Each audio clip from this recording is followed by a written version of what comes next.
Bonjour, Chuganabila. Comme on dit Okinawa et sur cette chaîne Shiryu Okinichijuku, la chaîne où on parle d'Okinawa, de culture japonaise, de langue okinawanaise, d'arts martiaux. Et justement aujourd'hui, on va parler d'arts martiaux du Japon. Avant ça, n'oubliez pas, mettez le pouce en l'air, c'est bon pour le référencement de la vidéo. Abonnez-vous à cette chaîne, c'est aussi bon pour son référencement. Et puis partagez la vidéo, ça c'est pour vos amis et connaissances sur les réseaux. Ça montre que vous pensez à eux et puis en plus, moi ça montre que vous avez aussi aimé cette vidéo. Allez, c'est parti, on va donc parler aujourd'hui des samouraïs, mais pas uniquement.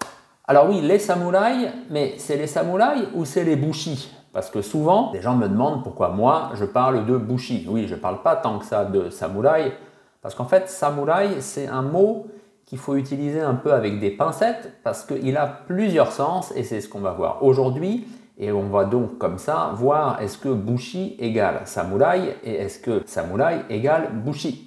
On va déjà commencer par se pencher sur les kanji avec lesquels on écrit samouraï et bushi. Le premier, on va commencer avec notre samouraï tel qu'il s'écrit communément. C'est ça, le samouraï. Là, vous avez un homme et puis là, vous avez le temple. Alors, qu'est-ce que c'est que cette histoire? En fait, il faut remonter bien en arrière dans l'histoire du Japon, au temps antique. À l'époque de Nara, on pourrait dire, donc l'époque de Nara, vous voyez, c'est le 8e siècle, c'est vieux.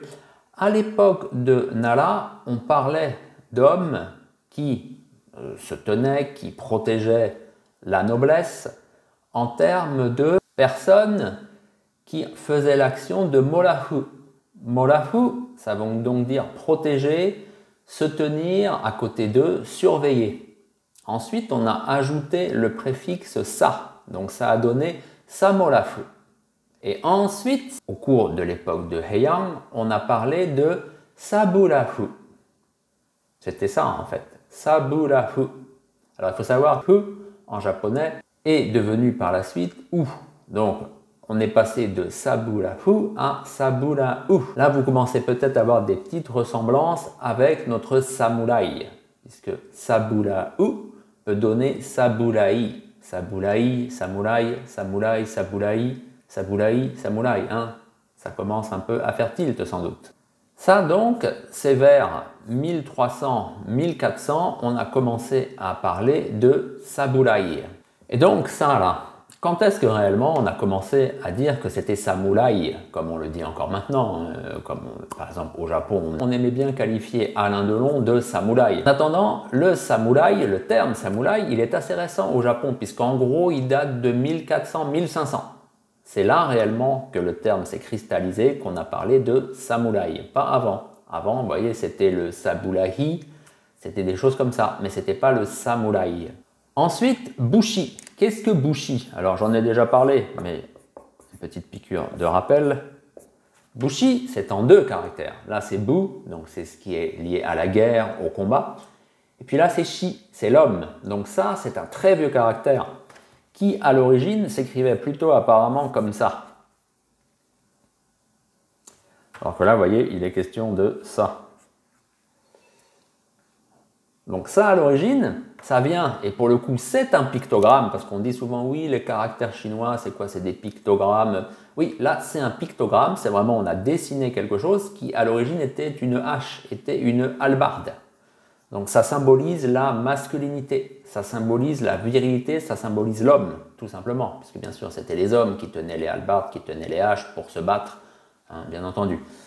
Donc ça, là, qu'on a là, donc c'est l'homme qui est dans le combat. C'est un bushi. C'est un homme donc, dont la qualité, dont la caste est d'être lié au combat. Qu'est-ce que ça nous donne concrètement? Je vous disais, le samouraï, lui, à l'origine, c'était un serviteur. Puisque je vous disais que c'est quelqu'un qui se tient à côté, qui protège, qui surveille.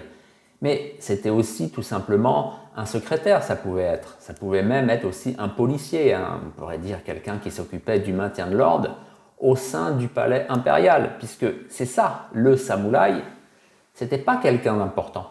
Le samouraï, c'était un serviteur, c'était quelqu'un qui était au service des nobles. Alors quand on dit serviteur, ça ne veut pas dire que c'est un esclave ou un palefrenier, c'est pas ça. Mais c'était pas quelqu'un qui avait un statut aristocratique. Pas du tout. Et bien entendu, il n'était pas lié à la famille impériale, encore moins. Puisque là, on est à l'époque de Heian. L'époque de Heian, pour faire simple, on va dire c'est l'an 800 jusqu'à 1200. C'est encore le Japon antique.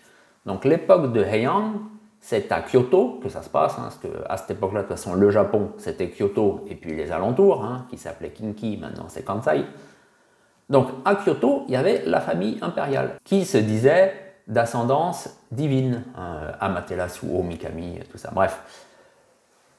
Donc la famille impériale et les aristocrates, c'était tout simplement sa cour, avaient besoin de serviteurs, avaient besoin de protecteurs, avaient besoin de gardiens. Et bien ça, c'était nos samouraïs. C'était ça en fait, ni plus ni moins. Ça, c'est l'époque de Heian.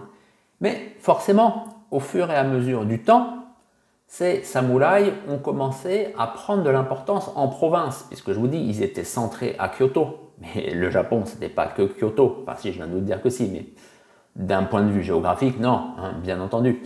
Donc, eh bien, en province, on avait besoin comme ça de ces hommes qui savaient se battre, qui savaient prendre des décisions, qui étaient courageux. Donc, on les envoyait en province comme ça pour un peu aussi s'occuper de ces terres plus ou moins éloignées de Kyoto, au nom justement de ces aristocrates. Parce que c'est toujours pareil, les aristocrates, ils veulent bien avoir des profits, de l'argent, mais souvent, ils ne veulent pas mettre les mains dans le cambouis, ils ne veulent pas risquer leur vie, on pourrait dire.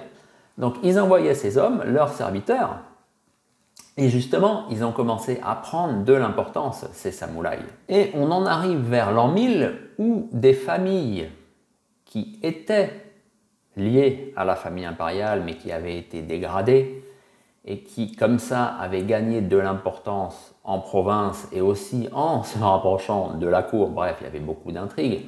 On pense par exemple aux Fujiwara, vers l'an 1000, Là, ils ont commencé vraiment à devenir importants, puissants, et les choses ont commencé à mal tourner pour l'aristocratie, pour la famille impériale. Et on en arrive ensuite à la fin de l'époque de Heian, donc normalement c'est 1185, mais allez, on arrondit à 1200. Et là, à 1200, il y a quelque chose de capital qui se produit, c'est que justement, ces hommes d'armes, ces hommes qui n'étaient pas des aristocrates, en tout cas des aristocrates de haut rang, eh bien, prennent de l'importance, prennent le pouvoir, littéralement, et ils instaurent l'ordre des guerriers. Et pour ce faire, ils vont à Kamakura. On n'est plus à Kyoto, Japon de l'Ouest. Là, on est à Kamakura. Kamakura, c'est la région maintenant de Tokyo, c'est le Kanto. Et là, donc je vous disais, l'ordre des guerriers apparaît. Voilà, donc les samouraïs passent de serviteurs à dirigeants. Et de là, justement, ils viennent en haut de la société. Donc ces bushi, bien sûr, ça c'est effacé, je vais vous le refaire vite fait. Ces bushi, eh bien c'est eux, ces hommes qui vivent pour le combat, qui vivent par le combat, par la guerre, parce que bien entendu, il va y avoir des affrontements maintenant entre les différentes familles, pour justement la domination du Japon. Ces bushi deviennent la caste prédominante au Japon, c'est eux qui ont le pouvoir. Et ça va encore durer comme ça pendant des siècles jusqu'à l'époque d'Edo. Puisque là, à l'époque d'Edo, il y a les fameux Tokugawa qui instaurent justement la paix au Japon, qui unifient le Japon, qui disent à tous ces bushi, ces seigneurs, puisque justement ces hommes qui aimaient se battre, qui vivaient pour le combat, il y en a qui prennent plus d'importance que d'autres, et ça devient des seigneurs, et bien à l'époque de Edo, on leur dit non, maintenant c'est fini, le Japon va être unifié, on va unifier tout ça. Et c'est à l'époque de Edo, justement, que naît cette image du samouraï telle qu'on l'a nous, c'est-à-dire telle qu'on la voit dans les films, tous les films de Kurosawa, pour les plus jeunes d'entre vous, maintenant dans les mangas, dans les animés, des choses comme ça.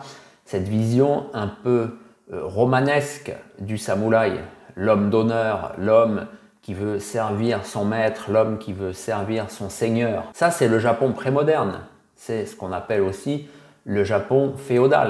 Vous voyez, féodal, féodal, ce que ça veut dire. Mais fondamentalement, non, le samouraï, bien plus tôt, je viens de vous le dire, c'était un serviteur. C'était pas celui qui était à la tête du pays, qui était dans la caste importante. Alors, à cette époque, justement, à l'époque d'Edo, un samouraï égale un bushi. Voilà, puisqu'il était dans la classe des guerriers. Mais le bushi, fondamentalement, n'était pas un samouraï. Voilà. Mais comme moi, souvent, pour revenir à ce que je vous disais au début, je vous parle plutôt de la période prémoderne, que ce soit pour le Japon ou pour Okinawa, les Ryukyu, parce que de toute façon, quand on parle d'arts martiaux, c'est ça qui fait la référence, c'est pas avant. Avant, on n'en sait rien. Tout ce qui est lié à nos pratiques martiales date de façon vraiment la plus reculée. Moi, je dis 1700. 1750. Et souvent, c'est plutôt 1800, 1850. Et dans le cadre des arts martiaux okinawanais, on peut même dire maintenant, c'est plutôt 1880, 1900. Vous voyez, on est dans une périodicité très récente et très courte. Hein. Ce n'est pas une histoire qui s'étend sur plus de 1000 ans, à partir de l'an 1000 jusqu'à maintenant l'an 2000. Non, ça c'est, on va dire, ça c'est de la promotion pour nous vendre l'image des arts martiaux. Mais fondamentalement, non. L'image, je vous dis, du samouraï, non, c'est beaucoup plus récent, c'est l'époque d'Edo. Hein. Pour finir, on va juste parler 2 secondes des Ryukyu. On parle aussi souvent qu'il y avait des samouraïs aux Ryukyu. Oui, mais ce n'est pas du tout le samouraï au sens où on l'entend justement au cours du Japon prémoderne. Ce n'est pas du tout comme ça que ça s'écrit et ce n'est pas du tout comme ça qu'il faut le comprendre. Hein? Cette personne qui porte 2 sabres et qui sert un seigneur, qui combat pour un seigneur ou qui protège un seigneur. Non, à Okinawa, le samouraï, déjà c'est pas samouraï, c'est samoulé, qu'on dit en okinawanais normalement, c'est ce caractère que je vous ai fait tout à l'heure, c'est lui qui est lié au bushi.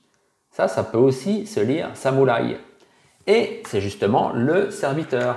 Donc, dans la culture Ryukyu, le samouraï c'est un fonctionnaire. On revient justement à ce que je vous disais tout au début de la vidéo, concernant aussi le samouraï au temps antique, à l'époque de Heian, quand le samouraï n'avait pas encore pris d'importance, que c'était un serviteur. Et c'était un serviteur, c'était quoi? Oui, il était employé par la cour, c'était un fonctionnaire aussi, c'était exactement pareil.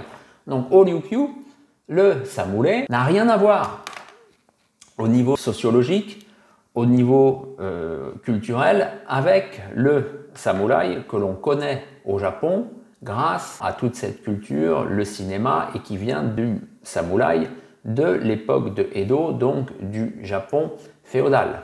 Alors, en conclusion, est-ce que samouraï égale bushi? Eh bien oui, mais ça dépend juste à quelle période. Si vous parlez à l'époque de Heian ou vers l'an 1000, même encore 1100, non, c'est pas possible.